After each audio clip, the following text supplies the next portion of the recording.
Hey, this is Matt from Blind to Billionaire, and today's video we are going to be talking about 3 things that you can do to be a better spouse or partner if you are blind or if you have a visually impaired or blind spouse or partner. So I am actually joined by my host. Hi, this is Corey. All right, so Corey has the list in front of her, and we'll go through the list. I think actually both of us have 3 topics. Is that right? Yep, we each have 3 things that we can do depending on our situation. So Corey has 3, I have 3, and we'll elaborate a little bit. All right, Go ahead. Number 1, for somebody who's married to a blind person who's sighted, is listen to the verbals and the nonverbals.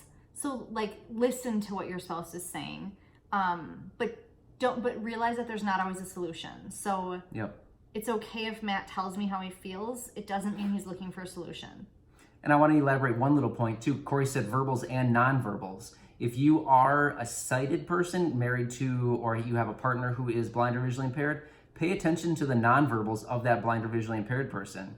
So many people know, a huge part of communication is the nonverbals. Well, for people who are blind or visually impaired, we can't pick up on those nonverbals. So if you're the sighted person in the relationship, just pay attention to the nonverbals that person might display. I think that's good. Yeah. So I'm going to have you do yours. Okay. Do you want to tell me mine? Yep. It's be accepting of help. Be accepting of help. Yeah. So that's one thing as blind and visually impaired people, it can be a little bit difficult to accept help. But at the same time, we also have to understand if we're struggling with something, it's important to just accept that, yeah, we need some help right now, and we'll just accept it. So it's something that we just need to do. We accept help probably a lot throughout our lives as blind and visually impaired people because simply there just are some things that we can't do individually. So just accept help, whether that's from your spouse or your partner or if it's from somebody else, it doesn't matter, but just be accepting to it. And if you do, it will make your spouse's life easier. Yeah. Number 2, don't pressure your spouse to get help or to learn a skill that will make them more independent. Be a supporter, but don't pressure your spouse. Mm-hmm. That's good. I think that's really something that we've struggled with, or that I've struggled with, but that we're working towards. And you know what? To elaborate on Corey's point one more time, I think that's really important. The reason being is Corey for a long time really pressured me to do orientation and mobility training. The more she pressured, the more that I resisted and pushed back and said, no, I'm not doing it. And because I wasn't ready, I needed to be ready myself. And I would say the biggest contributor to me being ready for O&M training was actually this YouTube channel and connecting with all of you. All of you gave me the encouragement, and you really displayed how much independence and freedom I would have from the training. So it was actually all of you that pushed me, I don't want to say pushed, that encouraged me to do it and to get the training. And then with Corey's encouragement and support as well, I decided to go ahead and follow through with it. So, but like Corey was saying, by pressuring someone, that's just never a good solution. Well, and I think that the biggest reason in this situation where that's truly not helpful, like the reasoning behind that, is because Matt's going through a grieving process. Like blind people are going through a grieving process of their loss of vision, if in fact that's your situation, that you've lost your vision, and you cannot rush your process. And I'm going through, I think the sighted spouse can be going through a similar grieving process for maybe the loss of the sight of your spouse, but it is not the same as the other person, and you have to let them go through the process at their own pace. Good. Okay. All right, next. To be patient. Oh, is it my turn? Your turn. To be patient. Yeah, so be patient. It's actually something that's really difficult for me, to be patient, but just understand that your spouse is always trying to help. They're trying to do their best to help in any situations, and to just understand that be patient with that person. Sometimes it's exhausting. Sometimes when Corey and I are out traveling and we're walking around a new area, maybe we're sitting on a bench somewhere in a busy, crowded area and we're people watching, I'm throwing questions at Corey left and right faster than she can respond. So I just need to know that maybe she can't relay verbally what I'm asking in the amount of time that it takes me to ask the question, if that makes any sense. So I could be asking, 10 questions a minute. I don't know, maybe more than that. But it takes a little bit of time for Corey to assess the situation and then give me her feedback from what she's seeing visually. So just be patient in these situations and know that your spouse, your partner, whoever you're with, a friend. It doesn't really matter who it is, but they're just doing their best to help out. So just be patient throughout the process. And just in general, I mean, I think sometimes there's a lot more going on in the sighted world than you remember in a way. Like there's just a lot more that like juggling to do kind of. And not constantly, but just sometimes if I feel like I'll feel like overwhelmed and then it's getting peppered with questions and it's like, whoa, I'm just like literally trying to do my best. But Yep. I think it's a good one. I think that's reasonable. Yep. My third one is to be respectful of Matt's time. And this is something that we're working on. But We? yeah, Okay. a team. We are working This on is it. something that I'm working on. And I would say I'm good like 45% of the time.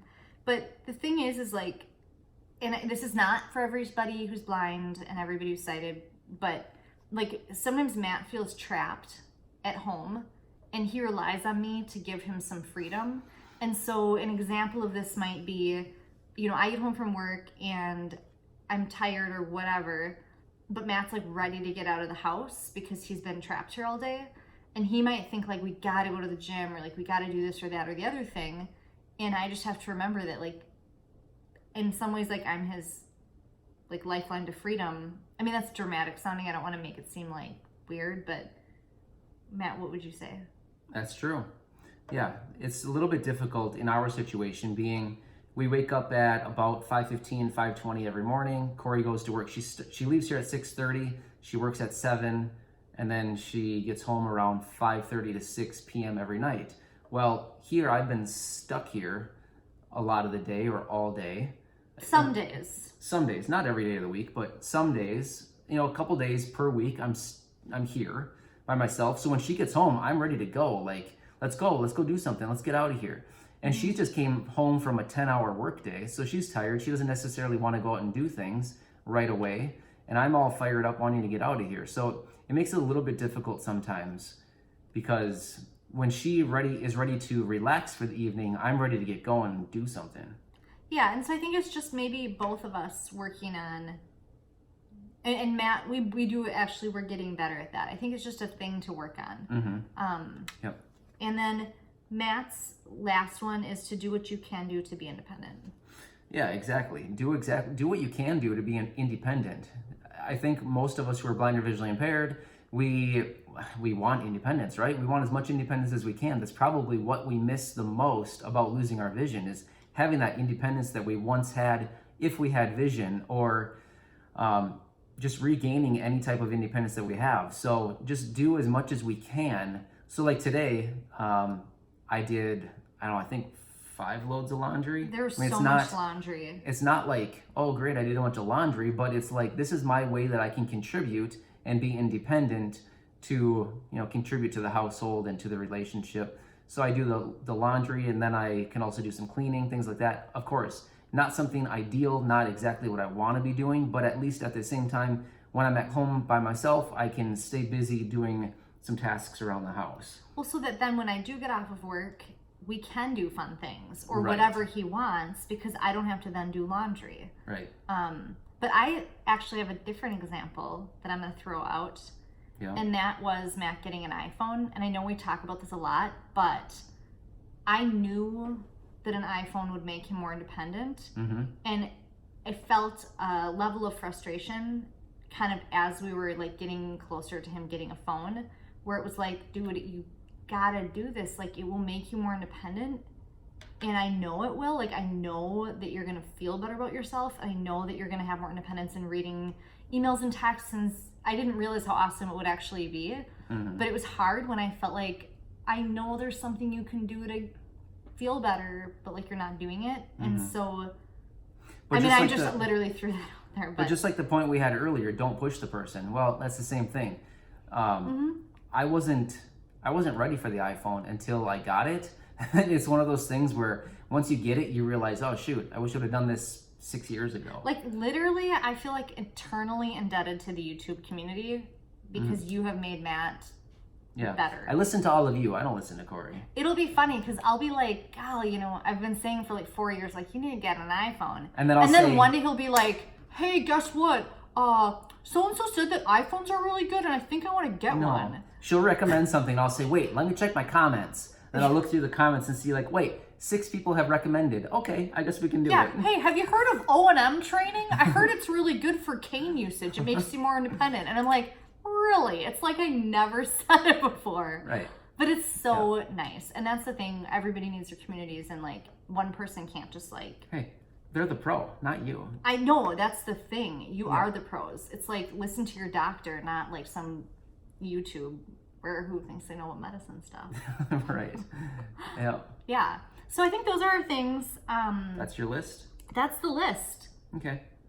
I hope Good. you guys find it helpful. I think Yeah. they're more or less obvious, but good to kind of keep in mind for all relationships. Yeah, exactly. And any type of relationship, whether it's a marriage, a friendship, doesn't matter. Parent-child. Parent-child. It doesn't matter what the relationship is, any kind of relationship. Yeah, I feel like those are things, I mean, there's lists of things we can do to be better spouses, but Yep. directly related to the low vision. Even our relationship with you right here on this channel. Yeah. All of you.